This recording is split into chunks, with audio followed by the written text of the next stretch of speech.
Hello friends, कैसे हो आप सभी। उम्मीद करता हूँ आप बहुत बढ़िया होंगे और आपकी तैयारी भी बहुत अच्छी स्टूडेंट्स चल रही होगी।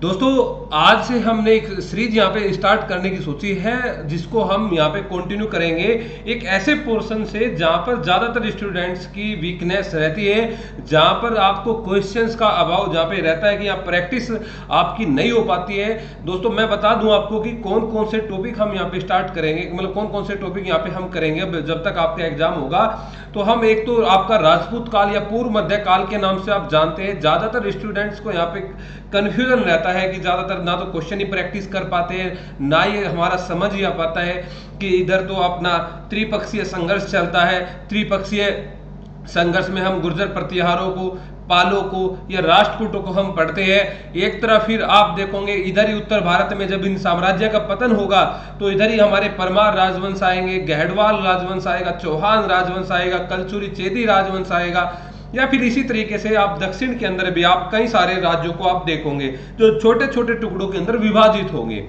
तो मैं एक तो ये राजपूत काल से संबंधित लगभग आपको यहाँ पे 200 से ज्यादा क्वेश्चन मैं आपको कराने वाला हूँ 5-6 वीडियोस के अंदर। बहुत बढ़िया तरीके से आपकी सभी टॉपिक समझ में आएंगे स्टूडेंट्स, और आप इसको बहुत बढ़िया से एग्जाम के अंदर, अगर आप इसको एग्जाम से पहले 2-3-4 बार देख लोगे तो मुझे नहीं लगता है कि आपका कोई भी क्वेश्चन इस यहाँ से राजपूत काल से, क्योंकि एक यूनिट नेट के अंदर आपसे पूरी की पूरी पूछी जाती है। अगर आप नेट के सिलेबस के अकॉर्डिंग अपनी तैयारी कर रहे हैं तो ये यूनिट नंबर 3 को कंप्लीट कवर करेगा।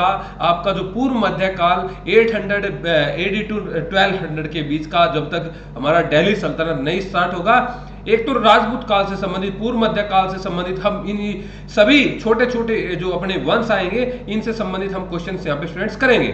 दूसरी बात, फिर एक पोर्शन ऐसा होता है हमारा मध्यकाल के अंदर जो ज्यादातर वहां पे बच के चलते हैं, हम उसको टच नहीं करते हैं। लेकिन भाई, अगर आप किसी भी ऐसा बहुत बड़े एरिया को आप छेड़ नहीं रहे हैं या उसको पढ़ नहीं रहे हैं तो फिर संभावना बहुत कम बचती है आपकी। तो अब विजयनगर साम्राज्य, बैमनी साम्राज्य या उसके विघटन के बाद में कई सारे जो छोटे छोटे राजवंश आएंगे, जैसा कि आप देखोगे आदिल शाही राजवंश आएगा, निजाम शाही राजवंश आएगा, या बरार वाला आप देखोगे, या बीदर वाला आप देखोगे, ये सारे, या फिर मालवा, कश्मीर, बंगाल, जौनपुर, मेवाड़, ये जो क्षेत्र है ना, इनसे हम बचते हैं। हम दिल्ली सल्तनत और मुगल काल को हम पढ़ लेते हैं। इसके बाद में हम जो देखेंगे भक्ति और सूफी काल के जो प्रमुख संत और जो सूफी हमारे हुए उनके बारे में हम दोस्तों कवर करेंगे। तो सबसे पहले राजपूत काल के बारे में दोस्तों, तो मैं रोहिताश चौहान आपका बहुत बहुत स्वागत करता हूं। तो इस सीरीज को आप लगातार फॉलो करके रखिए और आपका यहाँ पे बहुत बढ़िया रेस्पॉन्स मिलेगा, तो मैं भी बहुत बढ़िया तरीके से क्वेश्चन और आपके लिए लेके आऊंगा।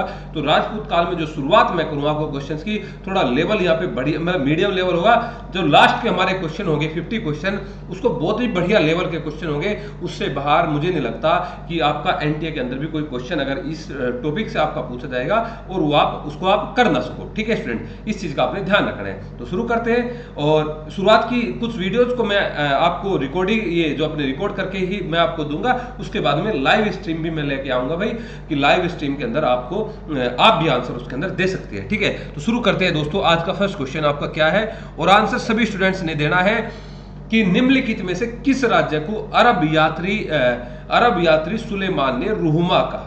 तो सबसे पहली बात तो यही पता होना चाहिए, अरब यात्री सुलेमान ने किस राज्य को रुहमा कहा। तो आज के जो क्वेश्चन सभी के सभी रहने वाले हैं वो त्रिपक्षीय संघर्ष, यानी कि प्रतिहार, पाल और राष्ट्रकूट के बीच में रहने वाले हैं। तो मैं पहले तो एक बार इसका आंसर बता दूं कि सुलेमान जो एक अरब यात्री था, रुहमा जो कहा, इसने पाल राज्य को रुहमा कहा। अब दिमाग में आना चाहिए कि पाल, प्रतिहार, राष्ट्रकूट ये कहाँ थे हमारे। जैसे कि आप देखोगे जो वेस्टर्न पार्ट हमारा भारत का जो था, वेस्टर्न पार्ट पे राज कर रहे थे यहाँ पे प्रतिहार।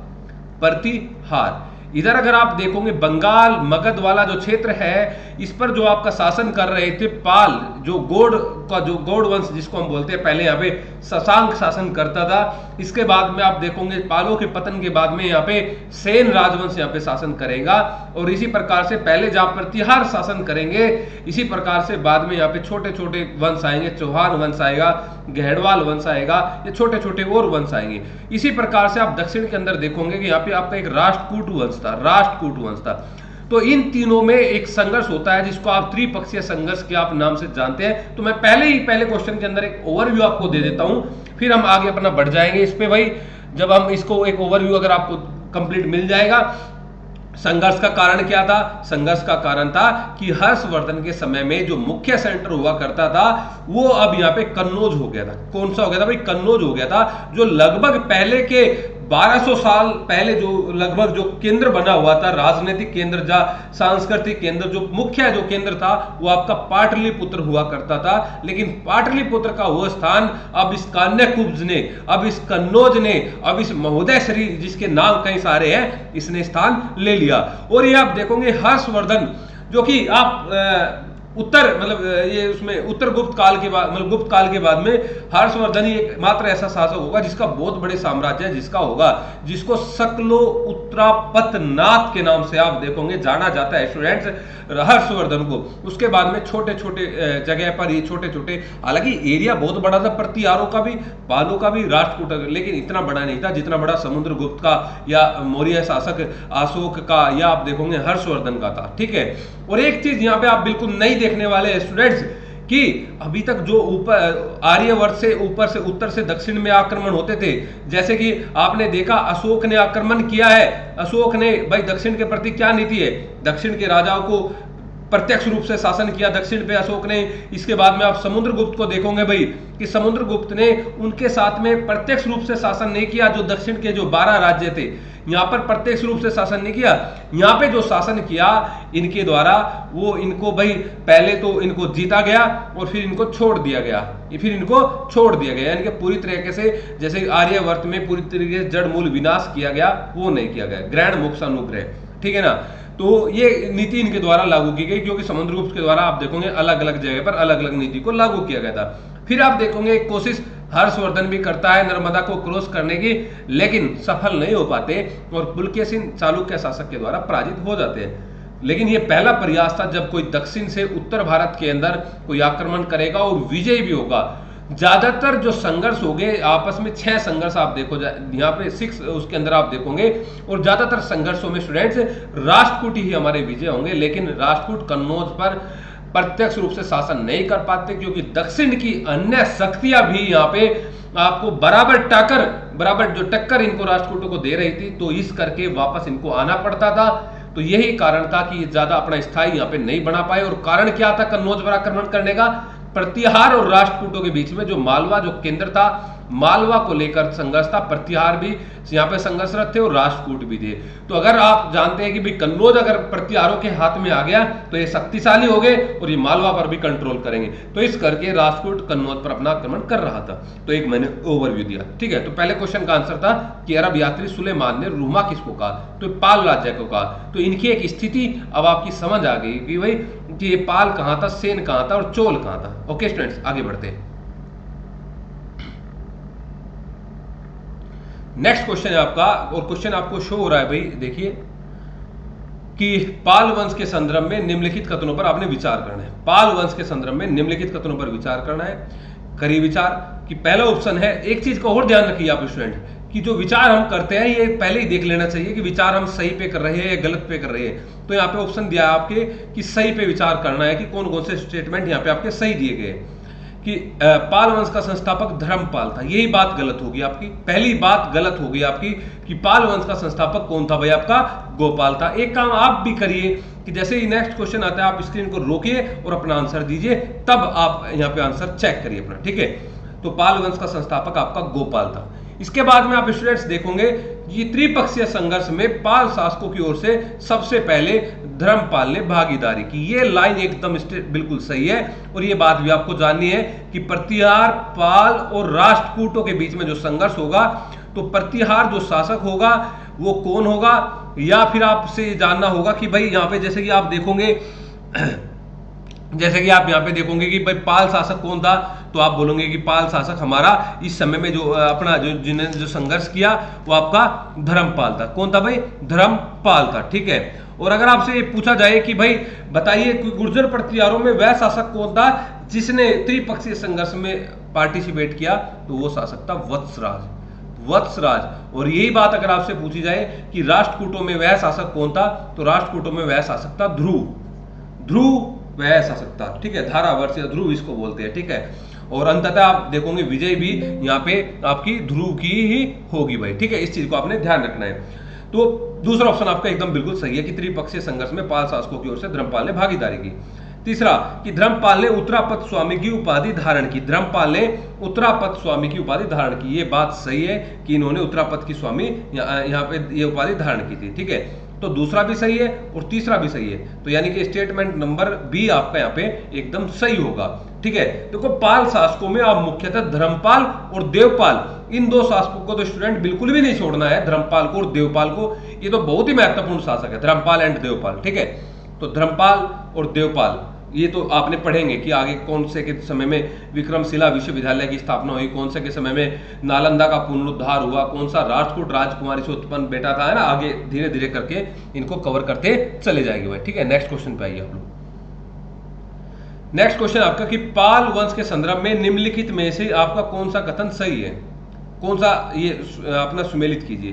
तो पहला है खलीमपुर अभिलेख, दूसरा है मुंगेर अभिलेख, तीसरा है बादल स्तंभ लेख, तीसरा है आपका बादल स्तंभ लेख। तो एक बात आपको यहाँ पे देख रहे हैं कि तीनों के तीनों अभिलेख आपको यहाँ पे आई है पाल वंश से संबंधित है, लेकिन आप जैसा पहला आप देख रहे हैं कि खलीमपुर अभिलेख, खलीमपुर अभिलेख से संबंधित महिपाल नहीं आएगा भाई, खलीमपुर अभिलेख से संबंधित आपका आएगा धर्मपाल, धर्मपाल, ठीक है, याद रखना इस बात को।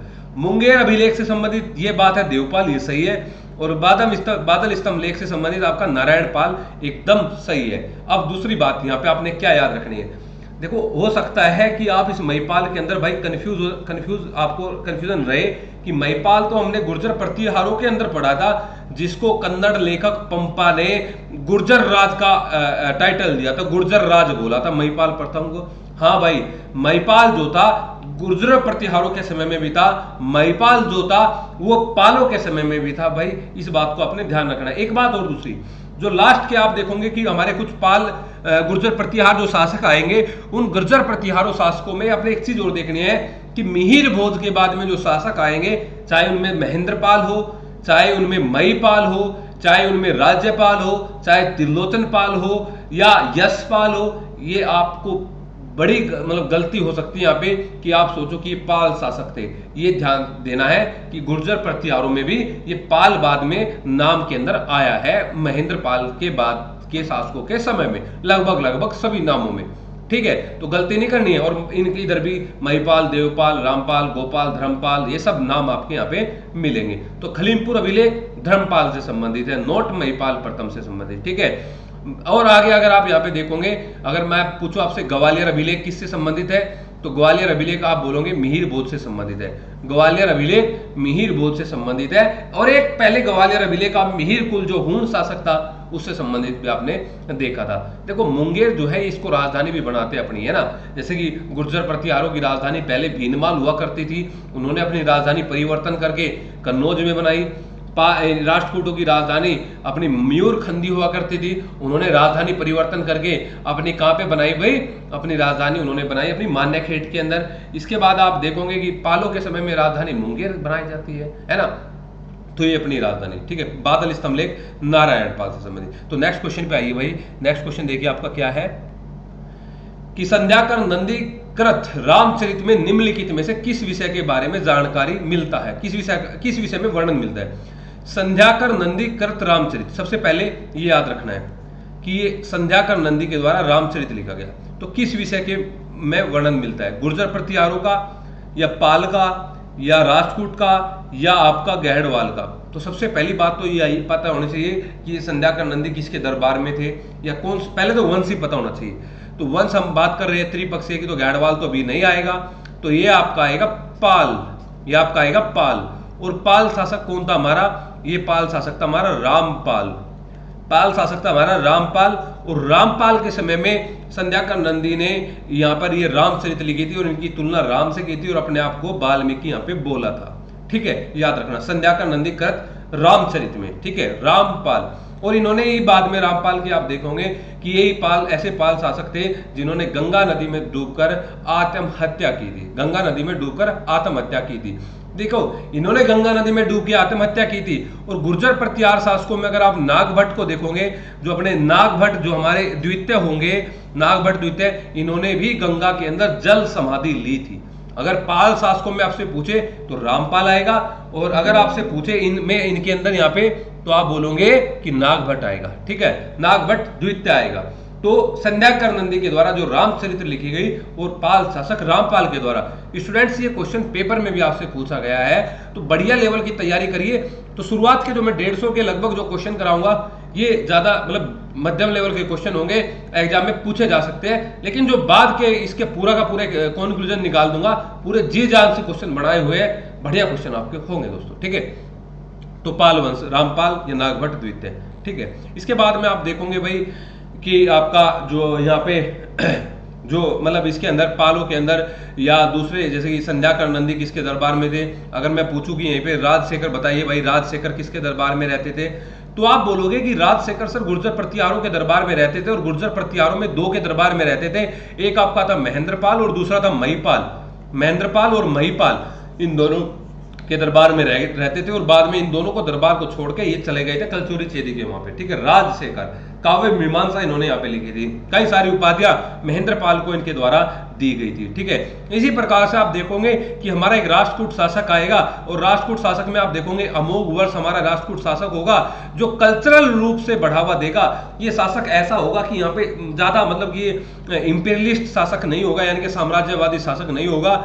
और ये जो शासक होगा, ये अपने आप दरबार में यहाँ पे दरबारियों को बढ़ाता है, वो रचना लिखते हैं यहाँ पे, या ये जैन धर्म को ये मानता है। तो ये तो हिंसात्मक वैसे भी नहीं हो सकता। अमोघ वर्ष के बारे में अगर बात करें, और सर्वाधिक मतलब बहुत समय तक इन्होंने शासन भी किया है, तो कई सारे लेखक इनके दरबार में थे। और कवि राजमार्ग का लेखन इनके द्वारा अमोघ वर्ष के द्वारा किया गया था, राष्ट्रकूट के समय में ना, अगर मैं बोलूं तो। इसी प्रकार से आपको सोढल भी आएंगे, प्रभावत प्रशस्ति लिखे सोढल भी आएंगे आपके। ठीक है, उदय सुंदरी कथा आगे देखेंगे सर। ठीक है, तो नेक्स्ट क्वेश्चन पे आइए भाई आप, कि निम्नलिखित पाल शासकों को आप सही क्रम में लगाइए। देखो, आपके लिए थोड़ा सा कठिन काम हो जाता है कि भाई गुर्जर प्रतिहार, पाल, राष्ट्रकूट, भाई लगभग अगर मैं बोलूं पालों की तो 15-17 के आसपास ये यहाँ पे शासक है, तो याद रखने पड़ेंगे भाई क्रम से। गुर्जर प्रतिहारों में भी याद रखने पड़ेंगे क्रम से, राष्ट्रकूटों में भी याद रखने पड़ेंगे क्रम से। तो ये एक बहुत बड़ा थोड़ा सा यहाँ पे जटिल काम हो जाता है। लेकिन स्टूडेंट्स अगर मेहनत कर ली तो यहाँ पे आपके क्वेश्चन या नंबर यहाँ पे आपके श्योर आपके हो जाएंगे। ठीक है, तो आप 5th क्वेश्चन के अंदर आप देखोगे, तो अगर मैं इसका साइज थोड़ा सा छोटा करूँ इस क्वेश्चन का, और हाँ, अब देखिए कि आप देखोगे कि पाल वंश का संस्थापक हमारा गोपाल हुआ करता था। पाल वंश का संस्थापक हमारा गोपाल हुआ करता था, और यहीं से आपको ऑप्शन मिल जाएंगे। बहुत ही स्मार्टली आपने काम करना है दोस्तों। तो पाल वंश का संस्थापक गोपाल, फिर आप देखोगे धर्मपाल, फिर आप देखोगे देवपाल, और फिर आप देखोगे महिपाल प्रथम। तो ये आपका 4, 1, 2, 3 ये आपका ऑप्शन सबसे सेट होगा। ठीक है, तो क्रम गुर्जर प्रतिहारों का भी, पालों का भी, राष्ट्रकूटों का भी, सभी के क्रम आएंगे और सभी के आपने आंसर देने हैं स्टूडेंट्स। ठीक है, नेक्स्ट पे भी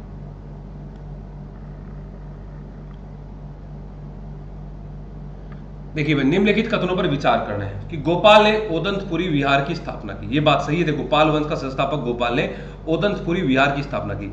आप जानते हैं कि पाल जो राज्य था, पाल साम्राज्य जो था, इन्होंने बौद्ध धर्म को बढ़ावा दिया था, बौद्ध धर्म को प्रश्रय दिया था। ये बौद्ध धर्म को मानने वाले थे। बौद्ध धर्म से संबंधित कई सारे विहार ये बनाए जाते हैं। हालांकि आप देखोगे इनसे पहले जो हमारे शासक हो गए शशांक, वो कट्टर विरोधी इनका हुआ करता, शशांक कट्टर विरोधी इनका हुआ करता था।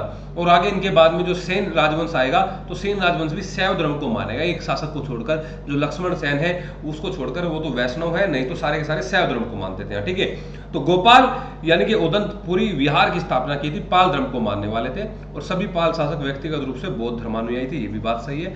और विक्रमशिला विश्वविद्यालय की स्थापना देवपाल के द्वारा की गई थी। तो बहुत ही बारीकी तरीके से आपने यहाँ पे ध्यान रखना है दोस्तों कि विक्रमशिला जो विश्वविद्यालय है, इसकी स्थापना किसके द्वारा की गई थी। तो इसकी स्थापना देवपाल के द्वारा नहीं की गई थी, इसकी स्थापना धर्मपाल के द्वारा की गई थी, धर्मपाल के द्वारा की गई थी। तो आप एक बार रोका करें वीडियो को और तब आंसर दिया करें। ठीक है, तो बढ़ते हैं दोस्तों नेक्स्ट क्वेश्चन पे। तो first and second is right, और ये देख लेना है कि भाई सही पूछा है, ये आपसे गलत पूछा है। ठीक है, तो एक दूसरे में आपने यहाँ पे कंपैरिजन करना है, तीनों में राष्ट्रकूट, पाल और प्रतिहारों के अंदर। ठीक है, नेक्स्ट भाई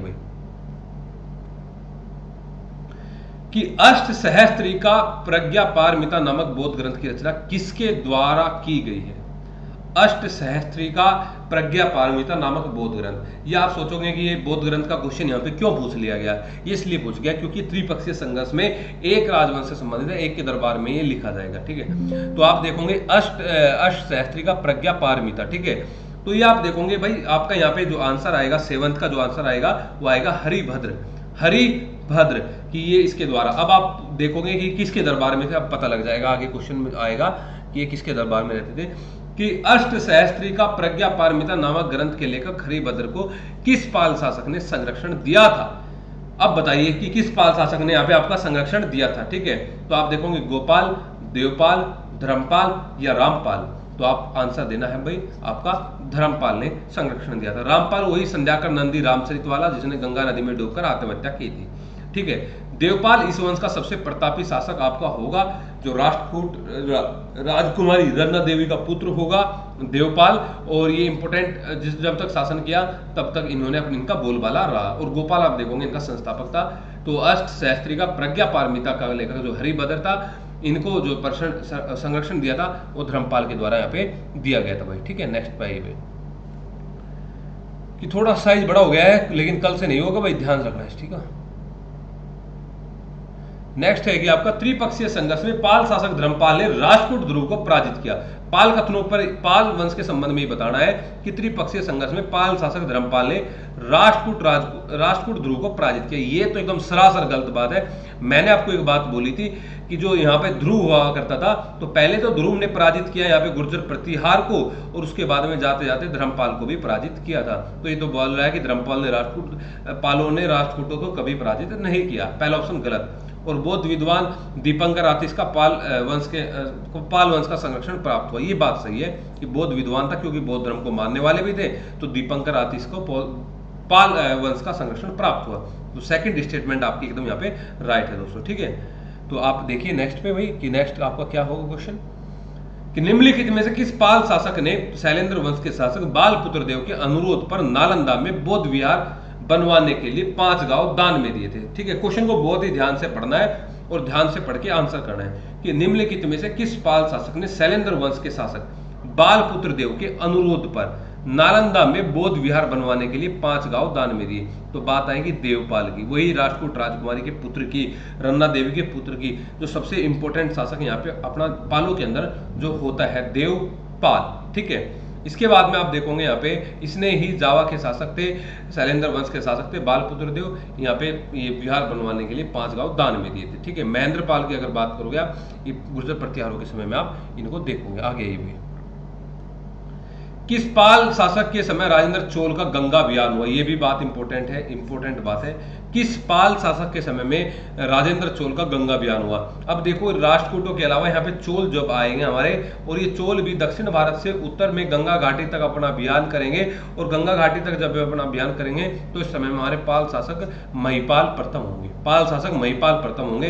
देखो, धर्मपाल और देवपाल तो पहले ही आ चुके हैं, बाप बेटा दोनों, अब ये नहीं होंगे। महिपाल प्रथम के समय में ये राजेंद्र चोल, गंगेकोंड चोल की जो टाइटल भी धारण करेगा, ये अपना यहाँ पे अभियान करता है। ठीक है, नेक्स्ट पे आइए भाई, क्योंकि देखो हम क्वेश्चन की क्वालिटी के साथ साथ में मतलब क्वांटिटी के साथ साथ में क्वालिटी पर भी ध्यान देखें दोस्तों, इस चीज का आपने ध्यान रखना है। ठीक है, ऐसा भी नहीं है कि 5-7 क्वेश्चन को डिस्कस करेंगे, लगभग है कि 20-25-30 क्वेश्चन तो हर बार करने ही पड़ेंगे। ठीक है, तो पाल वंश के संदर्भ में निम्नलिखित कथनों पर विचार करिए कि देवपाल ने प्राग्ञ ज्योतिषपुर के क्षेत्र पर नियंत्रण स्थापित किया, और देवपाल अपनी राजधानी को पाटलिपुत्र से मुंगेर अपनी लेके आया था। पाटलिपुत्र से मुंगेर, देखो पाटलिपुत्र मुख्य केंद्र हुआ करता था, चलो ये तो पालों ने मुंगेर में, तो दोनों के दोनों ऑप्शन सही है। तो अब थोड़ी बात ये पालू पे लगातार हो रही है, तो प्रतिहार और उन पे भी बात यहाँ पे अपनी करेंगे। ठीक है, प्रतिहार पे और उन पे भी अपनी बात को रखेंगे। ठीक है, नेक्स्ट पे ये भाई कि संघर्ष के प्रथम चरण में प्रतिहार शासक वत्सराज, राष्ट्रकूट ध्रुव तथा पाल शासक धर्मपाल का आमना सामना हुआ। अब यहाँ पे बात आ गई कि जो 6 संघर्ष होंगे, 6 चरण जो हमारे होंगे, उनमें प्रतिहार शासक वत्सराज, राष्ट्रकूट शासक ध्रुव, पाल शासक धर्मपाल। ठीक है, ये तीनों एक पहले संघर्ष में होंगे, और मैंने बताया ये ध्रुव जो है वत्सराज को भी पराजित करता है और धर्मपाल को भी पराजित करता है। ये बात सही है। दूसरा ऑप्शन है यहाँ पे आपका कि गैडवालों ने पाल शासकों से मगध का क्षेत्र छीन लिया।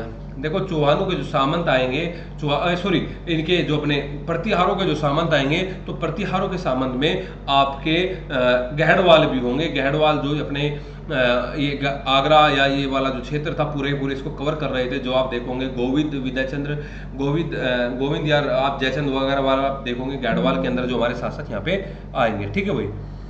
तो इन्होंने गढ़वाल ने ये मगध का क्षेत्र छीन लिया, ये बात सही है। पाल शासक धर्मपाल की प्रशंसा में संध्याकर नंदी ने रामचरित की, अरे भाई धर्मपाल की नहीं रामपाल की, किसकी भाई, रामपाल की, ठीक है।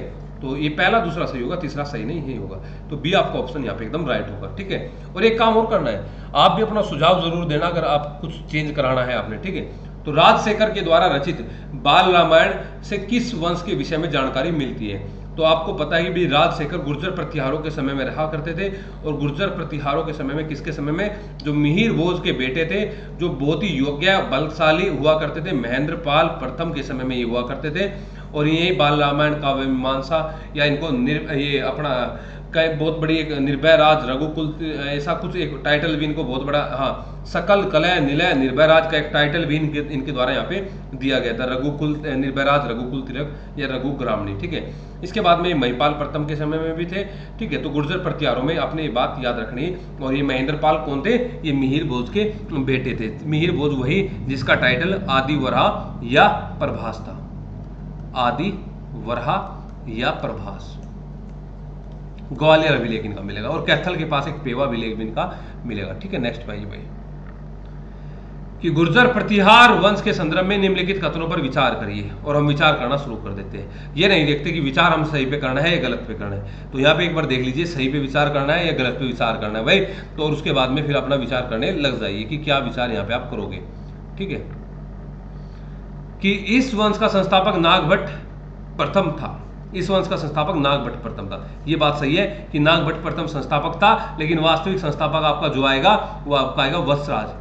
नागभट्ट संस्थापक था, वत्सराज वास्तविक। देखो वास्तविक और ये संस्थापक हर जगह पूछा जाता है आपका, चाहे आप सातवानों की बात करें, चाहे आप आगे चल के पुर्तगालियों की बात करेंगे, चाहे आप आगे चल के सल्तनत की बात करेंगे कि भाई कुतुबुद्दीन ऐबक नहीं, इल्तुतमिश वास्तविक था। इधर मुगलों में आप बाबर को देखोगे, पुर्तगालियों में आप अल्बुकर्क को देखोगे, अंग्रेजों में भी आप देखोगे कि भाई इसके क्लाइव के समय में मुख्य रूप से यहाँ पर शासन चलना शुरू हुआ था। तो दूसरा ऑप्शन देखिए कि प्रतिहारों की आरंभिक राजधानी भीनमाल थी।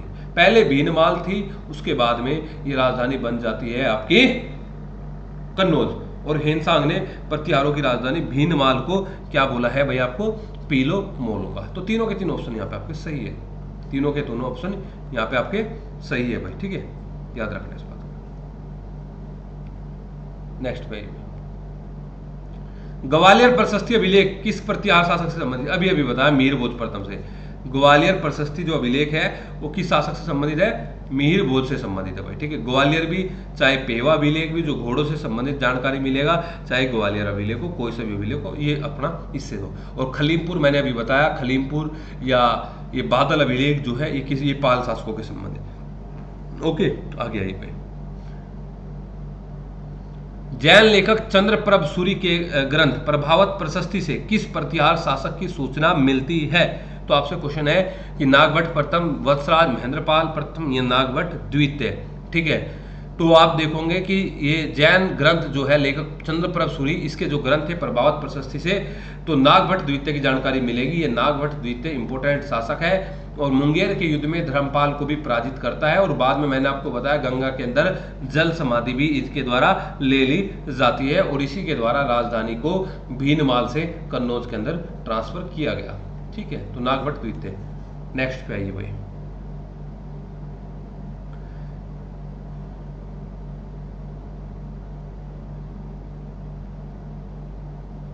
कि निम्नलिखित को सही कालक्रम में लिखिए। देखो पहले मैंने प्रतिपालों का पूछा, अब की बार पूछ रहा हूं यहाँ पे प्रतिहारों का कि वत्सराज, नागभट्ट द्वितीय, मिहिर भोज प्रथम या नागभट्ट प्रथम। तो अगर आप थोड़ा सा भी दिमाग यहाँ पे लगाओगे स्टूडेंट तो आप इसको कर लोगे।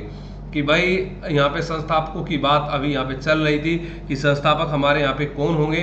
तो सबसे पहले तो आप देखोगे कि संस्थापक हमारे नागभट्ट प्रथम थे, जैसे कि वहाँ पे गोपाल आपने देखा, तो यहाँ पे संस्थापक नागभट्ट है। तो ये दो ऑप्शन तो आपके कट ही जाते हैं। ये ऑप्शन एलिमिनेशन मेथड भी आपको स्टूडेंट आना चाहिए। तो नागभट्ट प्रथम संस्थापक थे। इसके बाद में आप देखोगे कि नागभट्ट के बाद में हमारे जो आएंगे वो आपके आएंगे वत्सराज, जो वास्तविक संस्थापक इनके होंगे। उसके बाद में जिसके समय में संघर्ष भी होती है, त्रिपक्षीय संघर्ष की शुरुआत होती है। और इसके बाद में आपका आएगा नागभट्ट द्वितीय, जो जल समाधि लेते हैं, और फिर मीरभोज जो इंपोर्टेंट शासक इस वंश का था। तो आपका ए ऑप्शन यहाँ पे आपका बिल्कुल सही आपका यहाँ पे होगा। नेक्स्ट आइए भाई कि प्राचीन भारतीय इतिहास में निम्नलिखित में से किस नगर को आप महोदय श्री के नाम से जाना जाएगा।